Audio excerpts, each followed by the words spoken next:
ದೊಡ್ಡ ದೊಡ್ಡ ಶ್ರೀಮಂತರುಗಳು ತೆರಿಗೆಯಿಂದ ತಪ್ಪಿಸ್ಕೊತಾರ. ಅವ್ರು ಸಾವಿರಾರು ಲಕ್ಷಾಂತರ ಕೋಟಿ ಅವ್ರ ತೆರಿಗೆಗಳು ಮನ್ನಾ ಮಾಡ್ತಾರೆ. ಯಾರ್ದು? ಅಂಬಾನಿದು, ಅದಾನಿದು, ಜಿಂದಾಲ್ದು, ದೊಡ್ಡ ದೊಡ್ಡ ಮಾಲೀಕರದು. ಅವ್ರು ಯಾರು ತೆರಿಗೆ ಕಟ್ಟಲ್ಲ. ತೆರಿಗೆ ಕಟ್ಟೋರು ಯಾರು? ನಮ್ಮಂತ ಸಾಮಾನ್ಯ ಜನ. ಆದ್ರೆ ನಮಗೆ ಏನ್ ಸೌಕರ್ಯಗಳು ಕೊಡಲ್ಲ. ಇವತ್ತು ಶಿಕ್ಷಣ ಅನ್ನೋದು ಕನಿಷ್ಠ ಸೌಲಭ್ಯ. ಒಂದು ಸರ್ಕಾರ ಕೊಡಬೇಕಾಗಿರುವಂತದ್ದು ಶಿಕ್ಷಣ ಅನ್ನೋದೊಂದು ಕನಿಷ್ಠ ಸೌಲಭ್ಯ. ಇನ್ನೇ ನಾವೇನಿಲ್ಲಿ ಏನು ಒಂದು ಪ್ಯಾಲೇಸ್ ಕಟ್ ಕೊಡ್ರಿ ಅಥವಾ ದೊಡ್ಡ ಕಾರ್ ಕೊಡ್ರಿ ಅಂತ ಕೇಳ್ತಾ ಇಲ್ಲ. ಇಲ್ಲಿ ಏನ್ ಕೇಳ್ತಾ ಇದೀವಿ? ಕನಿಷ್ಠ ಶಿಕ್ಷಣ.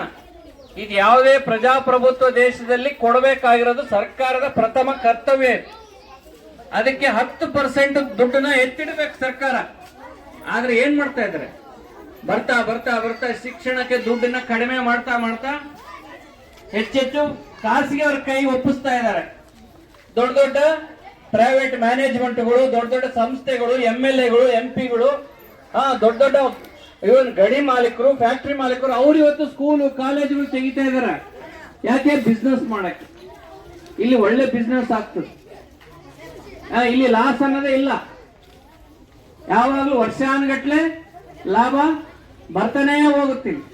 ಲಾಸ್ ಅನ್ನೋದೇ ಪ್ರಶ್ನೆನೇ ಇಲ್ಲ. ಸೊ ಅದನ್ನ ದೊಡ್ಡ ಬಿಸ್ನೆಸ್ ಮಾಡಬೇಕು. ಯಾಕಂದ್ರೆ ಅಪ್ಪ ಅಮ್ಮಂದ್ರೆ ಹೆಂಗಪ್ಪ ಅಂದ್ರೆ ಮನೆ ಸಾಲ ಮಾಡಿ ಆದ್ರೂ ಮಕ್ಕಳು ಓದ್ಸೋಣಪ್ಪ. ನಾನಂತರೂ ದುಡಿದು ಏನು ಮಾಡ್ಕೊಳಕ್ಕಾಗಿಲ್ಲ. ಕಾರ್ಮಿಕನಾಗೆ ಬದುಕಿದೆ, ಏನು ಮಾಡಕ್ಕಾಗಿಲ್ಲ. ಅಟ್ಲೀಸ್ಟ್ ನನ್ನ ಮಗಳು ಚೆನ್ನಾಗಿ ಓದ್ಲಿ ಅಂತೇಳಿ ಸಾಲ ಮಾಡ್ತಾರೆ, ಬೇಕಾದ್ರೆ ಹೊಲ ಅಡ ಇಡ್ತಾರೆ, ಮನೆ ಮಾರ್ತಾರೆ, ಎಲ್ಲ ಮಾಡ್ತಾರೆ. ಸೊ ಇದನ್ನೇ ಬಳಸ್ಕೋತಾ ಇದಾರೆ ಸರ್ಕಾರ. ಒಳ್ಳೆ ಇದ್ರ ಲಾಭ ಇದೆ, ಬರ್ರಿ ಎಲ್ಲ ಪ್ರೈವೇಟ್ನವರು, ಬೇರೆ ಬೇರೆ ಕಂಪನಿಯವರು ಬರ್ರಿ, ಇದ್ರಾಗ ದುಡ್ಡು ಹಾಕ್ರಿ, ಚೆನ್ನಾಗಿ ನಿಮ್ಗೆ ಇದರಲ್ಲಿ ಲಾಭ ಗ್ಯಾರಂಟಿ. ಇದು ಇವತ್ತು ಸರ್ಕಾರ ಧೋರಣೆ. ಸೊ ಹಾಗಾಗಿ ಇವತ್ತು ಊರಿಗೆ 1-2-3 ಪ್ರೈವೇಟ್ ಶಾಲೆಗಳು ಬಂದ್ಬಿಟ್ಟೆ ಹಂಗಾಗೋಗಿದೆ ಪರಿಸ್ಥಿತಿ. ಎಲ್ಲಾ ಪೋಷಕರಿಗೆ ಏನು ಕಳಿಸ್ಬೇಕಂತಿಲ್ಲ. ಬಟ್ ಇವ್ ಸರ್ಕಾರಿ ಶಾಲೆಗಳು ಸರಿಯಾಗಿ ಟೀಚರ್ಸ್ ಇಲ್ಲ, ಒಂದು ಬಿಲ್ಡಿಂಗ್ ಇಲ್ಲ ಅಂತ ಅಂದಾಗ ಅನಿವಾರ್ಯವಾಗಿ ಯಾರಿಗೆ ನಂಬಿಕೆ ಬರ್ತದೆ? ಅಲ್ಲಿ ಸರ್ಕಾರಿ ಶಾಲೆಗೆ ಓದ್ಬೇಕು, ನನ್ನ ಮಗಳ ಬುದ್ಧಿವಂತರಾಗ್ತಾರೆ ಅಂತ ಯಾರಿಗೆ ನಂಬಿಕೆ ಬರ್ತದೆ? ಬಳ್ಳಾರಲ್ಲಿ ಶಂಕರ ಬಂಡೆ ಅಂತಿದೆ, ಮೇಲೆ ರೂಫ್ ಬಿಟ್ಟು ಒಂದು ಮಗು ಸತ್ತೋಯ್ತು, 8ನೇ ಕ್ಲಾಸ್ ಮಗು. ಈ ತರ ಇದೆ. ಈ ತರ ಶಾಲೆಗಳಿದ್ರೆ ಯಾವ ಪೇರೆಂಟ್ಸ್ ಧೈರ್ಯ ಬರ್ತದೆ? ಯಾವ ಪೋಷಕರಿಗೆ ನನ್ನ ಮಗಳಲ್ಲಿ ಕಳಿಸ್ಬೇಕು ಅಂತ ಹೇಳಿ ಈ ಮಟ್ಟಿಗೆ ತಂದಿಟ್ಬಿಟ್ರ ಶಾಲೆಗಳನ್ನ.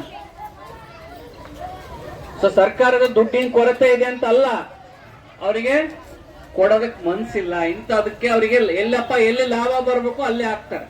ನಮ್ಮ ಮಕ್ಕಳು ಓದಿ ಬುದ್ಧಿವಂತರಾಗೋದು ಅವ್ರ ಪ್ರಕಾರ ಲಾಭ ಅಲ್ಲ. ಯಾವ್ದನ್ನ ದೊಡ್ಡ ದೊಡ್ಡ ಪ್ರಾಜೆಕ್ಟ್ ಕೊಟ್ಟು, ಕಾಂಟ್ರಾಕ್ಟರ್ ಕೊಟ್ಟು, ದೊಡ್ಡ ದೊಡ್ಡ ಫ್ಯಾಕ್ಟ್ರಿಗಳು ಕೊಟ್ಟು ಅದು ಅವ್ರಿಗೆ ಲಾಭ. ನಮ್ಮ ಮಕ್ಕಳು ಓದಿದ್ರೆ ಅವ್ರಿಗೆ ಲಾಭ ಅಲ್ಲ. ಆದ್ರೆ ಅವ್ರಿಗೆ ಏನ್ ಲಾಭ ಗೊತ್ತಾ? ನಮ್ಮ ಮಕ್ಕಳು ದಡ್ಡರಾಗೋದೇ ಅವ್ರಿಗೆ ಲಾಭ.